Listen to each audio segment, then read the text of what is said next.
Hello everyone, welcome to Edutap. आप सभी का बहुत बहुत स्वागत है भाई। तो रीजनिंग में रैंकिंग का पार्ट 1 हम लोग डिस्कस कर चुके हैं, ठीक है।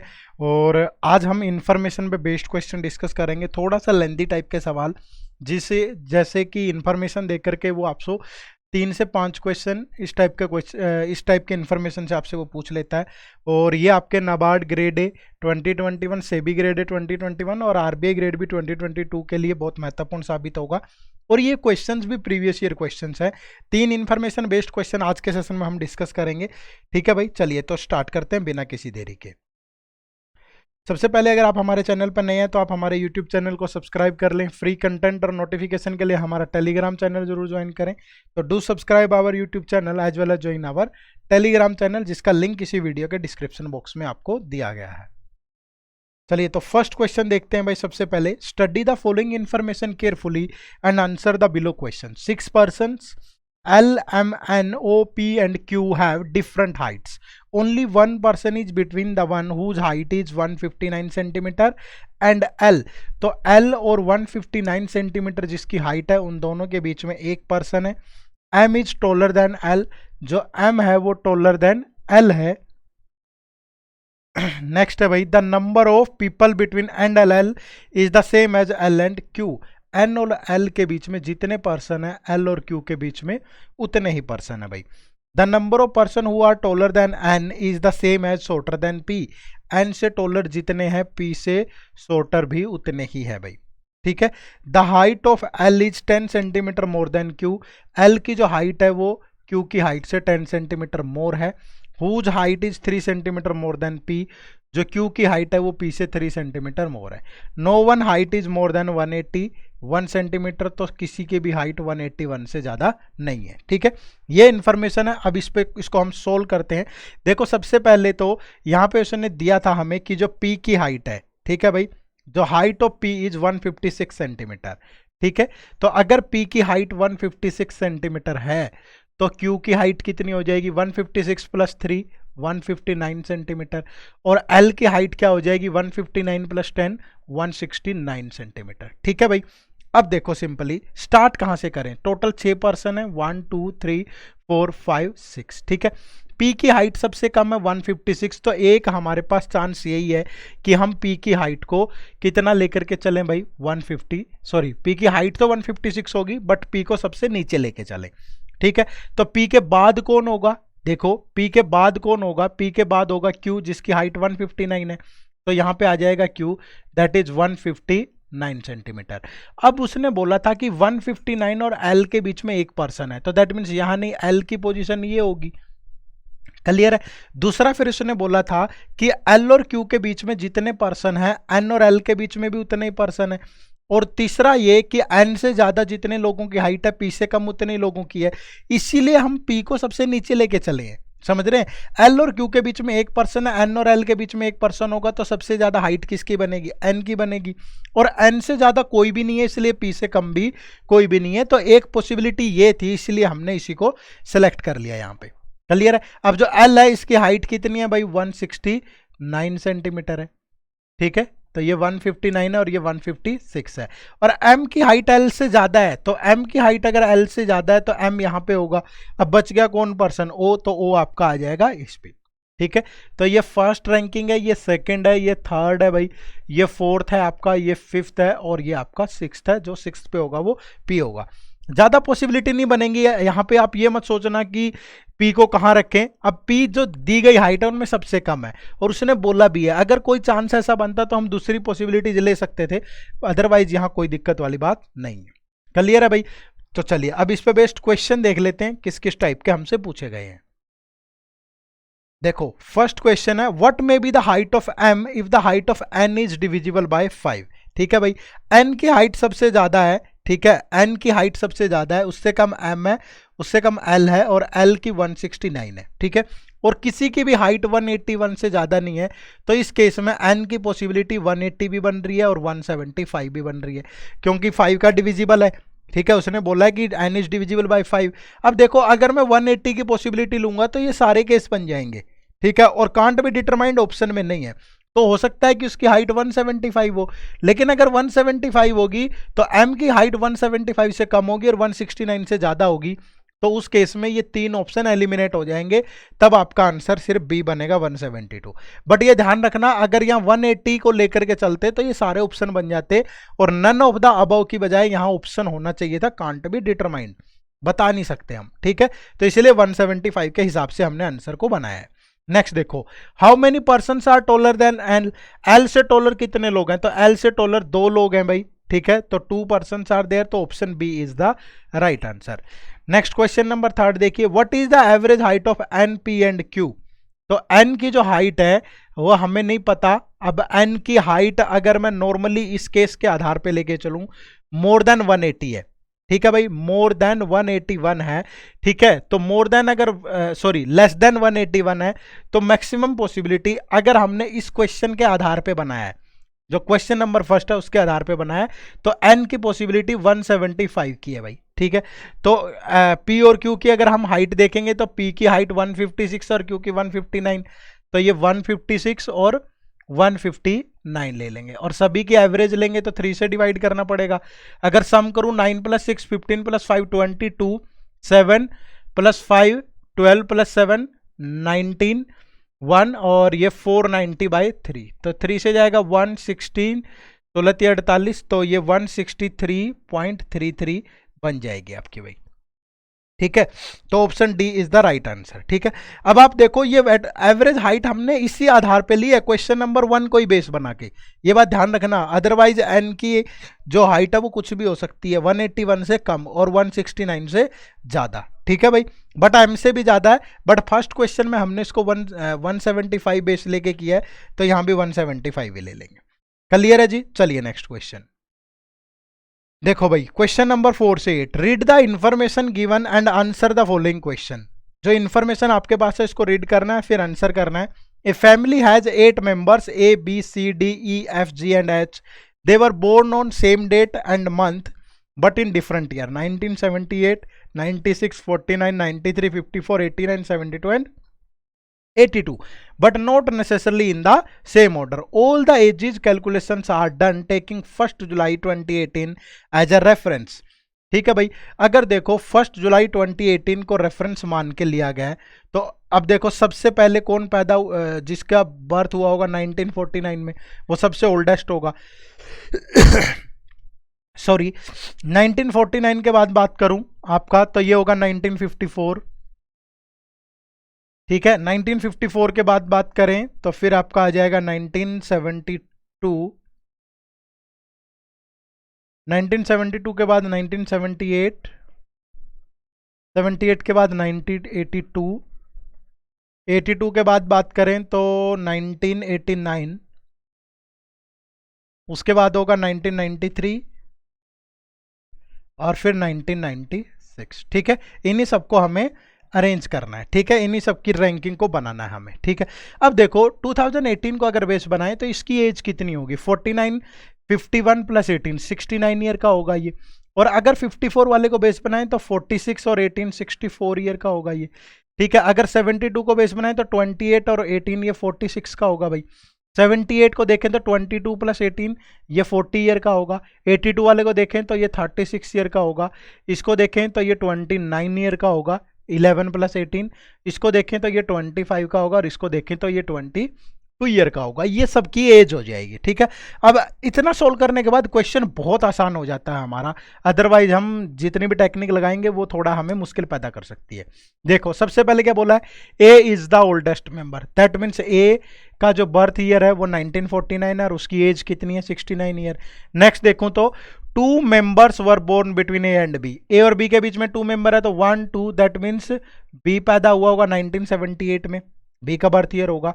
ई was born in one of the even numbered year after B, B के बाद इवन नंबर ईयर या तो 82 है भाई या 96, या तो ई 82 में है या 96 में है, ठीक है। नेक्स्ट आगे देखें, H is 2 year older that of twice the age of C, जो एच है उसकी एज में से अगर 2 माइनस कर दें तो ये क्या होगा, twice the age of C. यही तो बोला है कि H is 2 years older than that of twice the age of C, C की एज का ट्वाइस और उससे 2 साल बड़ा है तो 2 माइनस करें तो यही बनेगा। देखो अब एच की एज सी से ज्यादा होगी। अब मैं बायो यहां पे देखता हूं पुट करके, अगर एच की एज 64 हो, ठीक है भाई, तो एच की एज में से 2 माइनस करेंगे 62, तो सी की एज 31 होनी चाहिए, तभी तो इसका डबल होगा, बट 31 तो किसी की भी एज नहीं है, ठीक है।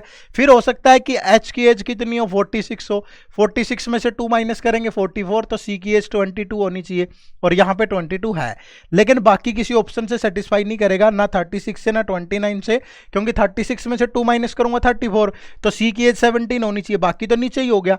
तो दो ही पॉसिबिलिटी थी, एच की एज या तो 64 होगी या 46, बट 64 सेटिस्फाई नहीं करता, तो दैट मीन्स एच की एज कितनी होगी, 46, तो 22 किसकी एज होगी, सी की भाई, ठीक है। और अगर 22 एज सी की है तो दैट मीन्स जो ई की का बर्थ ईयर होगा वो क्या होगा, 1982, क्योंकि ई का बर्थ ईयर या तो 82 था या 96 पे सी आ गया, तो दैट मीन्स फिर आपका ई का बर्थ ईयर 1982 होगा।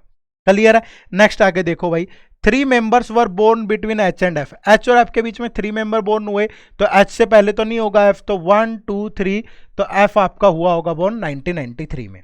डी वाज बोर्न बिफोर जी, अब दो ही पॉसिबिलिटी है, डी जो है वो जी से पहले पैदा हुआ, तो दैट मीन्स डी का बर्थ हुआ होगा 1954 में और जी हुआ होगा 1989 के अंदर, ठीक है भाई। इस तरीके से ये पूरी इंफॉर्मेशन सोल्व होगी। अब इस पे बेस्ड क्वेश्चन देख लेते हैं। क्वेश्चन नंबर 4 देखो सबसे पहले, who is the third eldest member of the family. Third eldest कौन है भाई, एच है, क्योंकि ए और डी के बाद एच का नंबर आया, तो option A is the right answer. Clear है भाई सभी को। चलिए नेक्स्ट देखो, who among the following is younger to E but older than C, यंगर to E but older than सी भाई, younger to E but older than C, तो ई से यंगर है और ओल्डर देन सी है, तो ये जी और एफ है, जिसका बर्थ 1989 1993 में हुआ, ठीक है। तो पहला ऑप्शन है जी, बिल्कुल राइट है भाई। फिर पर्सन हु बोर्न इन 1993, ये भी है भाई 1993 वाला भी, या जिसकी एज 29 है वो भी है, तो यानी कि तीनों सेटिस्फाई करेंगे, तो जो आंसर होगा ऑल 1 2 एंड 3। क्लियर है। 6 देखो, how many person are older than E, how many person are older than E, E से ओल्डर कितने लोग हैं, 1 2 3 4, तो 4 person are older than E, ठीक है। तो none of these is the right answer, ठीक है भाई। हु वाज बोर्न इन 1954, ठीक है भाई, 1954 से में कौन बोर्न हुआ है, 1954 में बोर्न हुआ है डी, ठीक है, तो option C is the right answer. Question number 8 देखो, who is the youngest member of the family, तो youngest member of the family कौन होगा भाई, सी होगा यंगेस्ट मेंबर, तो दैट मीन्स जो है ऑप्शन डी जो होगा वो राइट आंसर होगा भाई। क्लियर है सभी को। चलिए नेक्स्ट क्वेश्चन देखते हैं। देखो भाई next question 9 to 13, study the following information carefully to answer the given question. 10 person A B C D E F G H I and J are standing in a queue facing north, their daily income is of 2000 3000 5000 7000 and 10000, 3 person stand between G and B. देखो इस case में थोड़ा सा सभी का face जो है वो नॉर्थ की तरफ है, तो मैं दो पॉसिबिलिटी ले लेता हूं यहाँ पे। एक पॉसिबिलिटी ये ले ली हमने, एक ये 1 सॉरी 2 3 4 5 6 7 8 9 10 पर्सन है भाई, 1 2 3 4 5 6 7 8 9 10 पर्सन है, ठीक है भाई। अब देखो क्या बोल रहा है, 3 person stand between G and B, G और बी के बीच में 3 पर्सन है भाई। जी स्टैंड बिहाइंड बी, जो जी है वो बी के बिहाइंड में है भाई, तो इस तरीके से हम इसको लिख सकते हैं, ठीक है। B stand either at the beginning और एट द एंड, ठीक हो, अगर जी बी जो है वो आइदर एंड पे है या बिगिनिंग में है, तो केस 1 में हमने बिगिनिंग में ले लिया बी को कि ये बिगिनिंग है, नॉर्थ को फेस कर रहे हैं, तो और केस 2 में अगर मैं बी को एंड में लूं, लेकिन जी तो बी से बैक साइड में है, तो ये केस 2 तो एलिमिनेट हो जाएगा यहीं पे, इसलिए हमने बी को यहां नहीं लिया एंड पे, क्योंकि यहीं से एलिमिनेट हो गया, हो सकता है कि आगे जाके 2 पॉसिबिलिटी बन जाए, तो इसलिए बी को इधर मतलब बी को भी हमने इधर ही ले लिया। आप सब समझ गए ना, सेकंड केस हमने यहीं पे एलिमिनेट हो जा रहा था, क्योंकि जी जो है वो बी के बैक में है, बट यहां अगर बी को लूंगा तो बैक में तो बनेगा नहीं, इसलिए हमने बी को यहां पे रखा ही नहीं कि ये केस तो बनते ही एलिमिनेट हो रहा है, इसलिए हमने इसको खत्म कर दिया और हमने देखा कि बी को फ्रंट में ही ले लेते हैं। अब बी और जी के बीच में 3 पर्सन है, 1 2 3, तो यहां पे जी आ जाएगा 1 2 3, तो यहां पे आपका जी आ जाएगा, ठीक है। आगे देखिए, ई स्टैंड्स एडजेसेंट टू जी, ई जो है वो एडजेसेंट टू जी है। अब दो पॉसिबिलिटी बन जाएगी कि ई जो है वो जी से आगे भी हो सकता है और ई जी से बैक भी हो सकता है, पीछे भी हो सकता है। क्लियर है भाई? नेक्स्ट आगे देखो, 3 person stand between E and I, E और आई के बीच में 3 पर्सन है। तो केस 1 की बात करूं, 1 2 3 यहां तो हो नहीं सकते, तो बैक में ही होंगे 1 2 3, तो आई की पोजीशन ये होगी। अगर केस 1 2 की बात करूं तो 1 1 2 3 आई की पोजीशन ये भी हो सकती है, 1 2 3 और आई की पोजीशन ये भी हो सकती है। क्लियर है जी? आगे बढ़ते हैं। As many person stand before E as stand after G, E से पहले जितने पर्सन हैं जे के बाद उतने ही पर्सन है। तो दैट मीन्स केस 1 की अगर हम बात करें, ये केस 2 है हमारा, ई से पहले कितने पर्सन है 1 2 3, ई से पहले कितने पर्सन है भाई 3 पर्सन है, और जे के बाद उतने पर्सन होंगे, तो दैट मीन्स 1 2 3, तो जे की पोजीशन ये बननी चाहिए।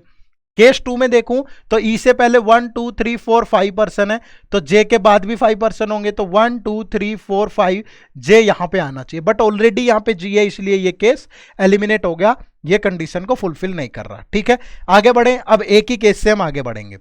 5 person stand between D and H, D और एच के बीच में 5 पर्सन है, और H stand behind D, H stand behind D, और दोनों के बीच में 5 पर्सन है।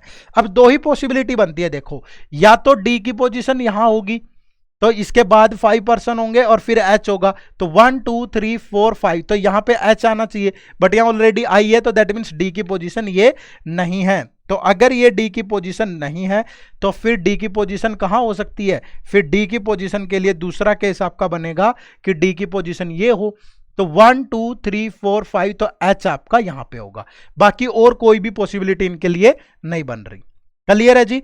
नेक्स्ट देखो, F stands behind a, F जो है वो बिहाइंड ए है भाई, और F does not stand at the extreme and. अब एफ की दो पोजीशन बन रही है, या तो एफ इधर हो या एफ इधर हो, बट एफ एक्सट्रीम एंड पे नहीं है, दैट मीन्स एफ यहां पे होगा, तो आपका ए यहां पे होगा भाई। अब बच गया कौन? सी, तो सी की पोजीशन ये होगी, तो ये आपका पूरा बन जाएगा। ठीक है भाई, इस तरीके से। अब देखो, और सिर्फ ये नहीं है कि इनको सिर्फ अरेंज करना था हमें, इसके बाद कुछ और कंडीशन भी है। देखो, M star N means M receive more income than N, star का मतलब है कि एम की इनकम एन से ज्यादा है। M and means M receive less income than, and का मतलब है लेस देन भाई। M percentage N mean M receive same income, तो जहां भी प्रतिशत आया दैट मीन्स वो इक्वल होगा। अब देखो क्या कंडीशन है, डी परसेंटेज एच, तो डी परसेंट का मतलब इक्वल, तो D is equal to H. H star C, star का मतलब ग्रेटर, तो एच ग्रेटर सी होगा भाई। सी स्टार बी, तो सी ग्रेटर देन बी होगा भाई। B percentage E, B percent, percent का मतलब इक्वल, तो B is equal to E, और ई परसेंट जी, तो E is equal to G होगा। नेक्स्ट है G and C, that means G less than C है, जी लेस देन सी होगा, और सी परसेंट आई, तो परसेंट का मतलब इक्वल, तो सी इज इक्वल टू आई होगा। और ई स्टार ए, स्टार का मतलब ग्रेटर, तो ई ग्रेटर देन ए, और ए स्टार जे, ए ग्रेटर देन जे, ये जे होगा भाई, और जे परसेंटेज एफ, तो जे इज इक्वल टू एफ। ठीक है भाई, अब इन सबको कंबाइन करें तो सबसे पहले आ गया, अगर नीचे से रैंकिंग देखेंगे, F, F is equal to किसके है भाई? जे के, और जे से ग्रेटर कौन है भाई? ए है। ठीक है, और ए से ग्रेटर कौन है? ई है। ठीक है भाई, और ई जो है वो इक्वल टू है जी के, और ई जी और बी इक्वल थे, तो जी इक्वल टू होगा बी के, और बी से ग्रेटर होगा सी, और सी से ग्रेटर होगा एच, और एच इज इक्वल टू होगा डी के आपका। ठीक है, एच इज इक्वल टू हो जाएगा आपका D, H is equal to D. अब आप कहेंगे ये आया ही नहीं कहीं, जी लेस देन सी है। देखो, जी जो है यहां भी लेस देन सी है, जी आपका लेस देन सी है, तो अगर यहां से कंपेयर करूं तो अब भी तो जी लेस देन सी है, और सी इज इक्वल टू आई है। हाँ, ये एक केस रह गया, तो सी इज इक्वल टू आई हम लोग रख लेते हैं। तो कहीं पे भी अगर मैं इसको थोड़ा सा साफ कर लेता हूं, डी एच को, सी जो है वो इज इक्वल टू आई है, तो ये 1 second, C is equal to I ले लेते हैं, और C से ग्रेटर H है, तो I से भी ग्रेटर होगा H, और H is equal to D है। ठीक है, तो ये पूरा कंपैरिजन बन जाएगा भाई। ठीक है, ये इनकम को भी हमने सेट कर लिया है, और इनकी जो इनकम है वो 2000, 3000, 5000, 7000 और 10000 है। दैट मीन्स जो सबसे लेस इनकम है वो 2000 होगी, तो F की इनकम अगर 2000 है, K का मतलब आप 1000 समझिए यहाँ पे, तो जे की इनकम भी इक्वल होगी, क्योंकि दोनों की इनकम इक्वल है तो 2000। अब जे से ज्यादा ए है तो ए की पॉसिबिलिटी 3000 की होगी, और ए से ज्यादा ई की है तो ई की जो इनकम होगी वो ए से ज्यादा होगी, 5000 होगी, क्योंकि 2000, 3000, 5000 और 7000 है, और ई की 5 है तो जी की इक्वल है भाई। तो जी की अगर इनकम इक्वल है तो दैट मीन्स जी की इनकम कितनी हो जाएगी, फिर आपकी जी की इनकम हो जाएगी 5000। बी की भी इक्वल है तो बी की भी 5000। सी की ज्यादा है बी से तो दैट मीन्स 7000 होगी। आई की सी के इक्वल है तो ये भी 7000 होगी, और एच की ज्यादा है आई से तो ये 10000 होगी, और डी और एच की इक्वल है तो डी की 10000 हो जाएगी। क्लियर है भाई? तो ये बन जाएगा आपका पूरा का पूरा अरेंजमेंट। ठीक है, अब देखो इस पे बेस्ड क्वेश्चन कैसे कैसे गिवन है हमें। देखो क्वेश्चन नंबर 9 में क्या बोल रहा है, what is the total income received by E, A and F. तो ई, ए और एफ की इनकम देखो, ई की इनकम कितनी है भाई, देखते हैं सबसे पहले ई की इनकम देखो, ई की इनकम है 5, ए की इनकम है 3, और किसकी देखनी थी हमें, ई, ए और एफ, एफ की इनकम है 2000। तो 5000 प्लस 3 प्लस 2 तो दैट इज 10000, तो टोटल हो जाएगी बी ऑप्शन। ठीक है, what is the difference between the income of C and J. C और जे की इनकम में, सी की इनकम है 7000 और जे की इनकम है 2000, तो दोनों में जो डिफरेंस है वो 5000 का है, तो that means option B is the right answer. Who among the following sits at the extreme end, तो एक्सट्रीम एंड पे या तो बी है या फिर सी है आपका। ठीक है, तो इनमें से सी ऑप्शन में गिवन है तो option A is the right answer. Next देखो, who among the following receive the highest income, तो हाईएस्ट इनकम किसको रिसीव हो रही है, डी और एच को भाई, तो डी और एच में से एच ऑप्शन में है तो option B is the right answer. Next देखो 13, who among the following receive the amount of income alone, amount of income alone, देखो 10,000 इनकम भी 2 पर्सन को मिलती है, 7,000 भी 2 पर्सन को मिलती है, 5,000 3 पर्सन को मिलती है, और 2,000 2 पर्सन को, तो 3,000 अकेले ए को मिलती है, तो ए अकेला होगा, यानी option C is the right answer. Clear है भाई सभी को? चलिए, तो ये था हमारा इंफॉर्मेशन पे बेस्ड आज के क्वेश्चंस। आपको थोड़ा सा धैर्य के साथ इन चीज़ों को बनाना होता है, ज़्यादा मुश्किल नहीं थे, बड़े आराम से आप बना सकते थे। ठीक है भाई, चलिए थैंक यू वेरी मच, आप सभी का बहुत बहुत शुक्रिया सेशन को इतना प्यार से देखने के लिए। अगर अच्छा लगा तो ज़्यादा से ज़्यादा लाइक करिए, शेयर करिए, और अगर आप हमारे चैनल पर नए हैं तो आप एडुटैप यूट्यूब चैनल को सब्सक्राइब कर लें। किसी भी टाइप की क्वेरी के लिए दिए गए नंबर पर कॉल करिए, या hello@edutap.co.in पे आप हमें मेल भी कर सकते हैं। चलिए मिलते हैं नेक्स्ट सेशन में। Thank you very much. जय हिंद, जय भारत।